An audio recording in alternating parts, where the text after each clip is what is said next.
সংখ্যালঘুদের ত্রাসের দেশ বাংলাদেশ, অশান্ত বাংলাদেশ। প্রতিনিয়ত সংখ্যালঘুদের উপর অত্যাচারের ঘটনা প্রকাশ্যে আসছে। এ নিয়ে আন্তর্জাতিক মহলে সমালোচনার মুখে পড়ছে বাংলাদেশের অন্তর্বর্তী সরকার।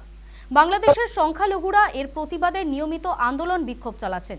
সেই আবহে রবিবাসরীয় দুপুরে বাংলাদেশের সংখ্যালঘুদের উপর অত্যাচারের প্রতিবাদে সামিল হন মতুয়া মহাসংঘ। এদিন উত্তর 24 পরগনার নীলগঞ্জ খেলার মাঠ থেকে হয় প্রতিবাদ মিছিল। সুভাষনগর মোড় ঘুরে সেই মিছিল পৌঁছায় নীলগঞ্জ ব্যাংকের মোড়ে। মিছিলে বাংলাদেশের অন্তর্বর্তী সরকারের প্রধান উপদেষ্টা মোহাম্মদ ইউনুসের কুশপুতুলে জুতোর মালা পরানো হয়। মিছিল থেকেই বাংলাদেশের সংখ্যালঘুদের ওপর ঘটে চলা অত্যাচারের প্রতিবাদ জানানো হয়।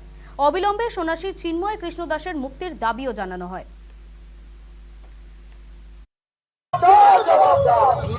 বাংলাদেশে হিন্দু নির্যাতন বন্ধ করে সরকার বাংলাদেশে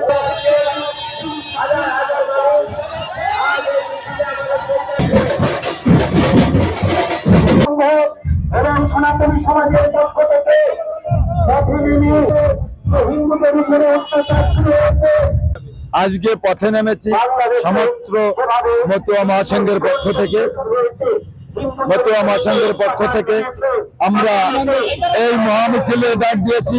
বাংলাদেশে যে হিন্দুদের উপর নিপীড়ন নির্যাতন চলছে, যে অশ্লীল কর্মকাণ্ড চালাচ্ছে, তারা মা বোনদের ইজ্জত লুটছে, ধর্ষণ করছে, দোকান ভাঙছে, বাড়ি ভাঙছে, আগুন জ্বালিয়ে দিচ্ছে, সে দেশের চাকরিজীবী মানুষদের উৎখাত করছে, জোর করে তাদের বরখাস্ত করানো হচ্ছে। তার বিরুদ্ধে আমরা গড়তে উঠেছি।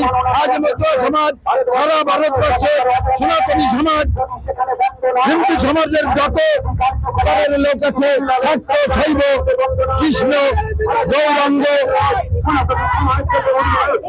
সমগ্র সনাতন সম্প্রদায় আমরা মতুয়া মহাসংঘের পক্ষ থেকে আমরা প্রতিবাদ জানাতে চাইছি। বাংলাদেশে যেভাবে হিন্দুদের প্রতি নির্যাতন হচ্ছে, যেভাবে মন্দির পুড়িয়ে দেওয়া হচ্ছে, সাধু সন্ন্যাসীদের গ্রেফতার করা হচ্ছে, এবং যেভাবে তারা আমাদের ভারতকে ধিক্কার জানাচ্ছে, ভারতের পতাকাকে অবমাননা করছে, আমরা সনাতন ধর্মী এবং আমরা সমস্ত মতুয়া মহাসংঘের পক্ষ থেকে আমরা আজকে মিছিল করে নীলগঞ্জ ব্যাংকের মোড়ে আমরা সবার কাছে জানাবার জন্য আমরা ওখানে প্রতিবাদ করবো।